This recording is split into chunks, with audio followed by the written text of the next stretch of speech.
దివంగత ప్రధాని వాజ్పేయి సేవలు మరువలేనివన్నారు సీఎం చంద్రబాబు. వాజ్పేయి విగ్రహాన్ని ఆవిష్కరించుకున్నామని చెప్పారు. దేశానికి సుపరిపాలన పరిచయం చేసిన నాయకుడు వాజ్పేయి అని, ఆయన ఘన చరిత్ర అందరికీ తెలిసేలా స్మృతివనం ఏర్పాటు చేస్తామన్నారు సీఎం చంద్రబాబు. దేవతల రాజధాని అమరావతిని ప్రపంచ పటంలో నిలుపుతామన్నారు. రైతులు స్వచ్ఛందంగా ముందుకొచ్చి భూమిని ఇచ్చారని, వారికి ఎల్లప్పుడూ రుణపడి ఉంటానన్నారు సీఎం చంద్రబాబు.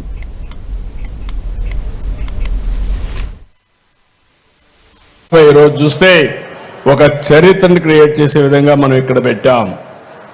ఈరోజు మీరు చూసినప్పుడు వాజ్పేయి శత జయంతి ఉత్సవాల సందర్భంగా బీజేపీ ఈ నెల 11వ తారీఖు నుంచి అటల్ మోడీ సుపరిపాలన యాత్రను ప్రారంభించారు.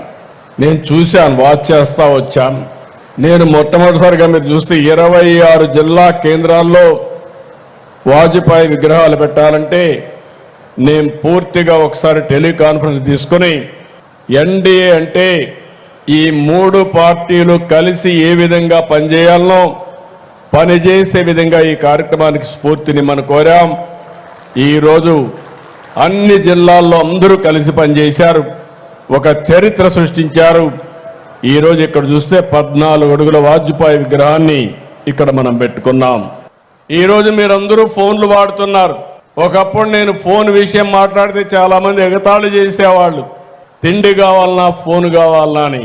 అలాంటిది డీరెగ్యులేషన్, ఎంత కష్టమైనా డీరెగ్యులేషన్ తీసుకొచ్చారు.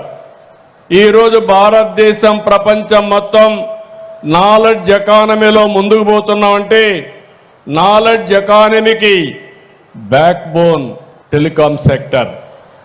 అలాంటి టెలికాం సెక్టర్ని తీసుకొచ్చిన వ్యక్తి, డీరెగ్యులేషన్ ప్రారంభించిన వ్యక్తి వాజ్పేయి గారు. హైదరాబాద్ ఎయిర్పోర్ట్ బుడ్డ ఎయిర్పోర్ట్ ఉండేది, ఫ్లైట్స్ ఉండేటి కాదు.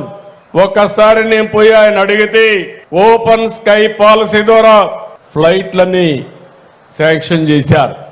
ఆ తర్వాత మొట్టమొదటిసారిగా గ్రీన్ ఫీల్డ్ ఎయిర్పోర్ట్ హైదరాబాద్ లో వచ్చిందంటే దానికి కారణం వాజ్పేయి గారు అని చెప్పి కూడా నేను మీకు తెలియజేస్తున్నా. ఒక్క డెవలప్మెంట్ కాదు, అనేక డెవలప్మెంట్లు తీసుకొచ్చారు. ఆ రోజుట్లోనే అమెరికా శాంక్షన్స్ పెట్టారు.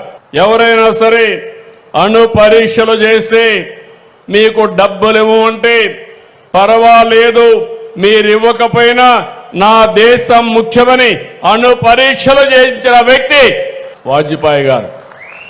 అలాంటి ఉద్యమాలు చూసినప్పుడు నేను ఆ రోజు ఆయన పక్కన ఉన్నప్పుడు ఓసారి ఆనందం కలుగుతుంది.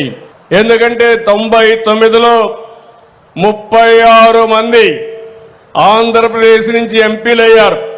29 మంది తెలుగుదేశం, 7 మంది బీజేపీ, 2 కలిపి 36 మంది ఎంపీలు వాజ్పేయి గారికి సాలిడ్ గా సపోర్ట్ చేసి ఏ రిఫార్మ్ తీసుకొచ్చినా అండగా నిలబడ్డాం.